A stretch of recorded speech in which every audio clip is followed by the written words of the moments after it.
can you tell me from what age did you begin to sing, and did you always aspire to be a professional singer? Yeah, I've been singing all my life, really. My father was a singer. He passed away a couple of years ago, but he was a singer singing with a doo-wop group called the Velours. He's from America, and then a group called the Fantastics, and he had a hit with the Fantastics called Something Old, Something New in the 70s. He sings, I sing, my sister sings, my brother writes and raps, and so it's sort of a, family, very creative family. Your single Roses, it was released in 1986 and it actually peaked at number 11 in the UK charts.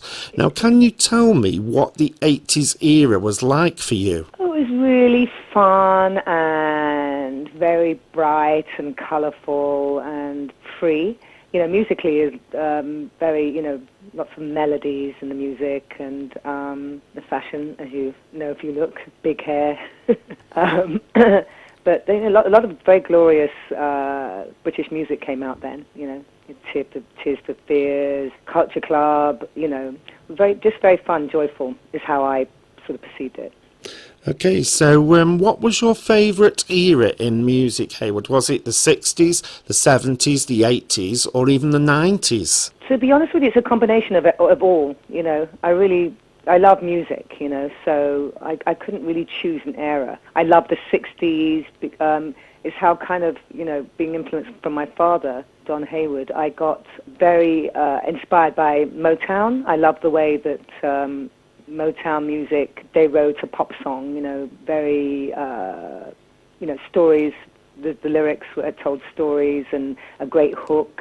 I love the writers of that time, but, I loved the 70s for the soul, the funk, and the 80s, as I've just described, the 90s, and now. I love music.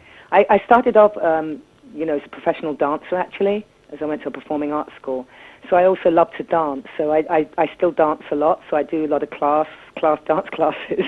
I'm learning hip hop. I like that. So I'm like Cardi B, actually. I just love music. Tell me, Haywoode, a little bit about your re-release of your 80s hit Roses on the 12th of July. Is there any particular reason for re-releasing this track? Is it the anniversary or? No, it's just the demand for it, really. Basically, earlier on this year, there's a niche label called Cherry Pop, sort of released a double CD of a collection of my work, but basically it was called Roses Remixes and Rarities because of the demand for it. And so it's my first release with Energize Records.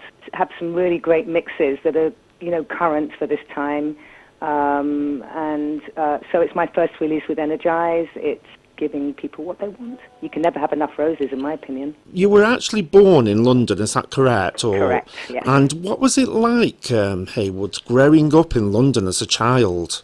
I went to a performing arts school. And actually my mother was born in Leeds, actually. The majority of my family was born in Leeds. At the age of 12, I came down to London. I was living in by myself, living with a family, to go to a performing arts school called Corona Academy, and so it was a lot of dance, singing, a lot of creative work that we did in the afternoon. So I used to do movies, commercials, all that kind of stuff. So I was a sort of working child, I've always been working, but just doing what I love, So it was a lot. I used to go as soon as I left school. After I finished school, I would go to the Pineapple Dance Centre and just do dance classes all day, hang out with friends, and then just work. Well, if any of our listeners would like any more information about your latest release or about you as a performer, Haywoode, where can they get this information from? Well, Haywoode Music, that's HAYWOODE music.com. And all information about this release of Roses 2018, if they want to check out the mixes, you can get that at energizerecords.com. Well, I wish you every success with the re-release of your single, Roses, Haywoode, and thank you very much indeed in taking the time to speak to me on Moorlands Radio.